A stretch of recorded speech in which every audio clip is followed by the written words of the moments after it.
Olá, meus queridos amigos, minhas queridas amigas, votos de paz e bem para todos vocês.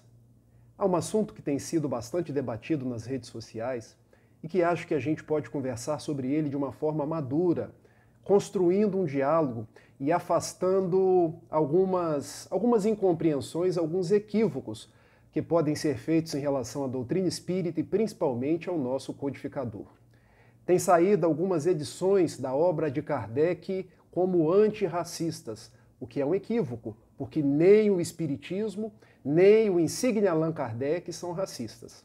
Quando alguém se propõe a editar uma obra colocando ela como antirracista, num primeiro momento, está cometendo até uma adulteração, porque não está preservando o texto original, não está sendo fiel àquilo que foi escrito.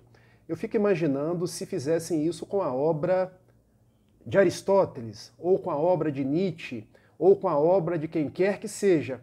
Então é um erro nosso, ou um erro de quem quer que seja, adulterar uma obra para colocar ideias, por mais louváveis que sejam, ou até mesmo explicações. Se algo tem que ser feito numa obra, que seja feito à guisa de uma nota de rodapé, pela editora, ou por alguma determinação legal, mas não na forma como tem sido feito, como explicações sobre aquilo que não é verdadeiro.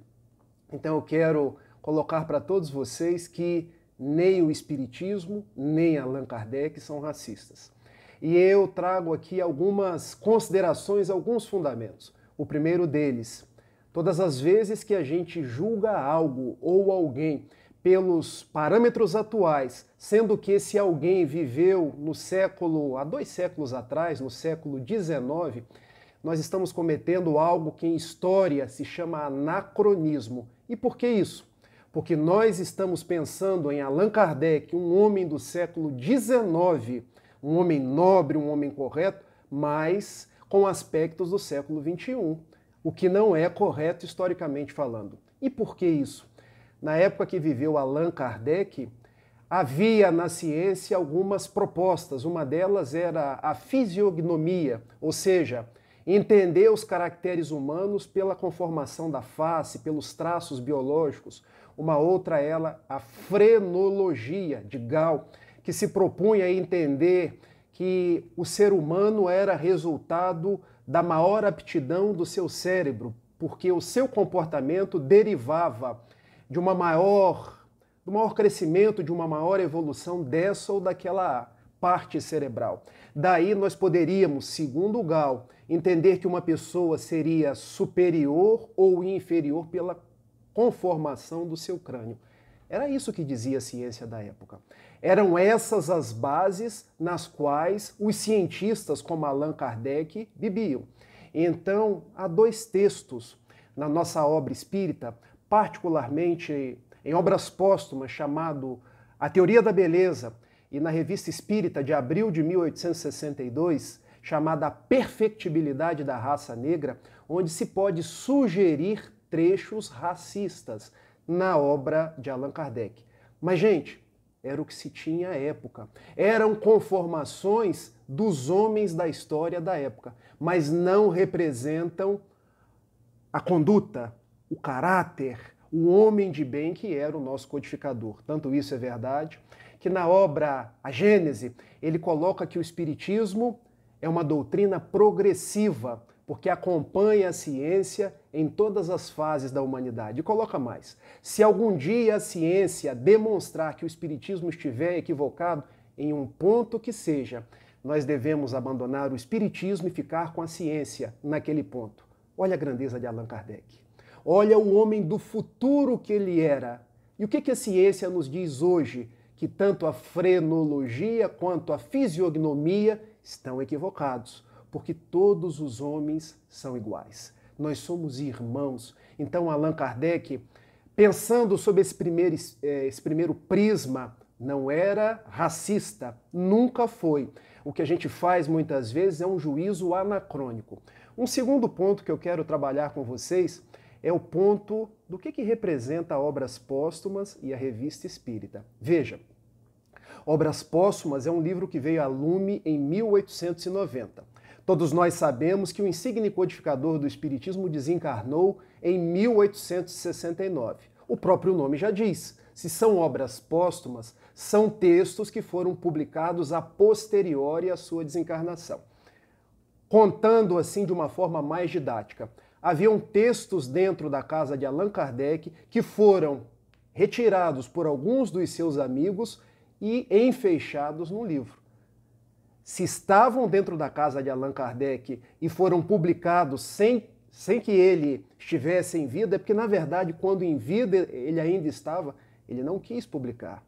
Ele entendeu que não era o momento, que havia coisas ali que talvez não fossem a conformação da verdade de acordo com aquilo que nós chamamos no Espiritismo de a universalidade do ensino, porque o que vem do alto vem pelos mais variados espíritos, pelos mais variados médiuns. Então o livro Obras Póstumas é um livro muito bom, traz vários conceitos espíritas, na sua segunda parte traz trechos de mensagens psicografadas, direcionadas a Kardec, mas foram trechos que o codificador não publicou. Foram amigos que foram na casa dele e publicaram. Então pode ter coisa ali que o codificador não quis publicar. E o que é a Revista Espírita? Eu adoro a Revista Espírita. Faço questão de estudar os 12 volumes, porque dizem muito do Espiritismo, dizem muito da nossa doutrina, mas todos nós sabemos que a Revista Espírita é um laboratório.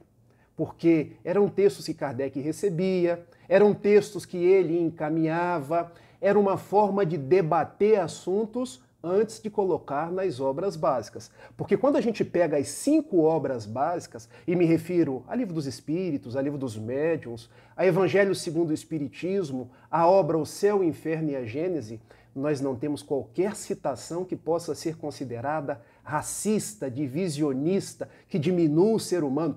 Pelo contrário, quando a gente pega na Revista Espírita, pode ter uma coisa ali que não seja, num primeiro momento, a mais ajustada. Por quê? Porque era um balão de ensaio. Gente, na época não existia o WhatsApp, não existia redes sociais, então Kardec recebia muitos textos, escrevia muita coisa e se utilizava da Revista Espírita como uma espécie de balão de ensaio. Mas para ir para as obras básicas, precisava passar por aquilo que nós chamamos de universalidade do ensino. Ou seja, os mais variados ensinos, olhar para aquilo que está escrito e dizer, é bom. Precisava passar pelo critério da razão, da fé raciocinada, olhar sobre tudo aquilo e dizer, isso aqui está de acordo com a razão. Então notem, os textos atribuídos a Kardec, considerados racistas, não estão nas obras básicas, estão em obras póstumas ou na Revista Espírita. Então a gente tem que olhar isso aí com um certo cuidado.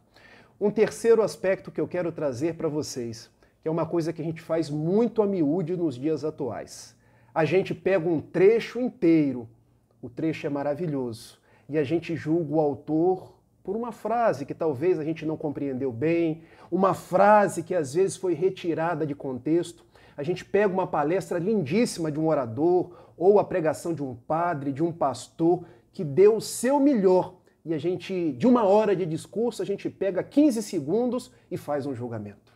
Porque quando a gente olha a obra espírita como um todo, Kardec é um humanista.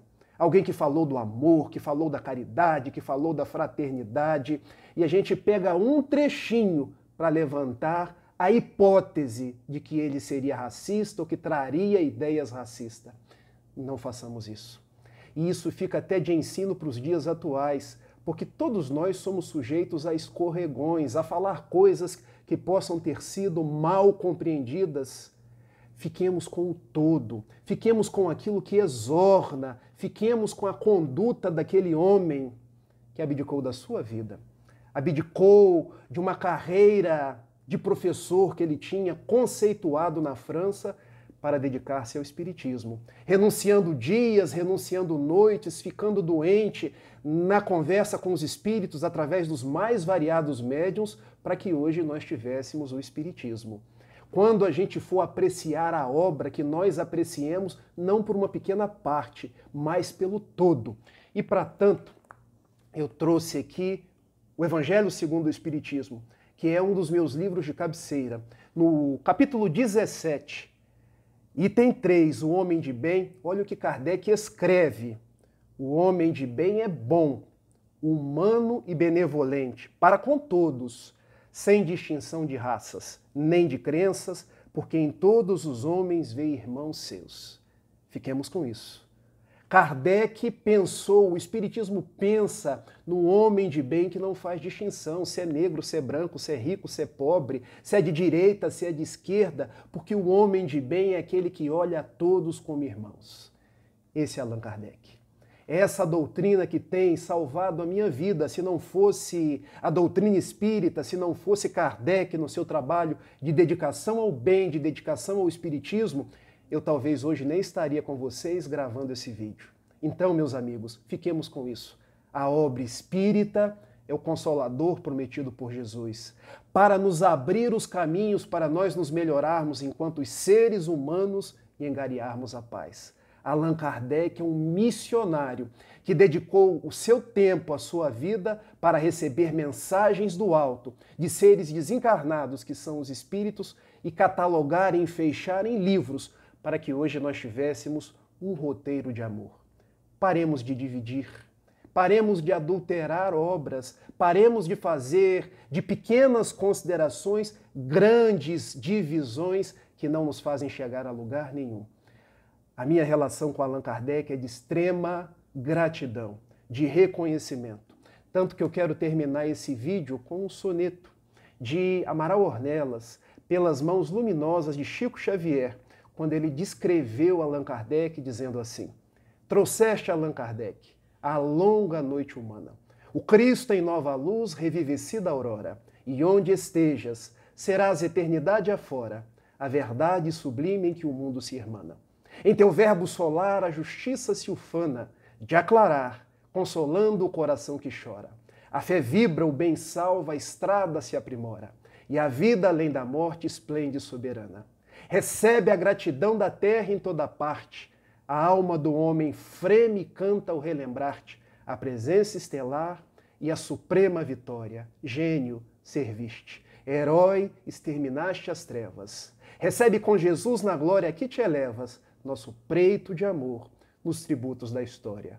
Muito obrigado, Allan Kardec. E nós, os espíritas, os cristãos, possamos olhar para o insigne codificador do Espiritismo como o homem de bem, que ele próprio descreveu no Evangelho segundo o Espiritismo. Possamos nos dar as mãos e seguir sem divisões, sem picuinhas, para contribuir para que a nossa terra, ainda de tantas dores, possa ser o mundo de paz que todos nós anelamos. Um beijo no coração de todos. Paz e bem.